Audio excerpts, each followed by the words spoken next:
কলকাতা থেকে চেন্নাই গিয়ে এইভাবে বিপদে পড়তে হবে সেটা কখনো আগে ভাবিনি। তো হ্যালো বন্ধুরা, কেমন আছেন আপনারা সবাই? তো আমি যাচ্ছি আজকে কলকাতা টু চেন্নাই। তো আজকে আমাদের ট্রেনের শেষ দিনের ভ্রমণ। তো আজকে আমরা ট্রেনে শেষ সফর করছি, তারপর আমরা পৌঁছে যাব চেন্নাই রেলওয়ে স্টেশনে। তো মাঝরাতে চেন্নাই এসে সবার আগে বিপদে পড়ে যায় হোটেল নিয়ে।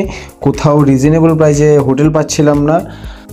তো একটি টি স্টল থেকে আমরা সবাই মিলে চা নিয়ে নিই। তো চা খেতে খেতে ভাবতে থাকি এই মাঝরাতে কোথায় যাব, কি করব, কোথায় হোটেল ম্যানেজ করব। তো রাতটা কোনোভাবে কষ্ট করে পার করে দিই, আমরা সকালের দিকে একটি হোটেল ম্যানেজ করে ফেলি। আর এখন আমরা সর্বপ্রথম চলে আসি চেন্নাইয়ের পপুলার হসপিটালে। তো চেন্নাই আসার মূল উদ্দেশ্য ছিল আমাদের ডাক্তার দেখানো, কারণ এখানকার ডাক্তারদের সুবিধা নাকি খুবই ভালো হয় এবং চিকিৎসা নাকি খুব ভালো। তো যার জন্য আমরা চেন্নাই আসি ডাক্তার দেখানোর জন্য। আর এটা হচ্ছে চেন্নাইয়ের পপুলার হসপিটাল। তো পপুলার হসপিটালের পাশেই ছিল একটা ক্যান্টিন। তো আমরা সবাই মিলে ওই ক্যান্টিনে চলে যাই। আর এই ক্যান্টিনে ছিল ওদের ট্রেডিশনাল খাবার, ইডলি। তো এই ইডলির প্রাইস নাকি মাত্র 10 টাকা। মানে শোনার পর আমার একদমই বিশ্বাস হয়নি।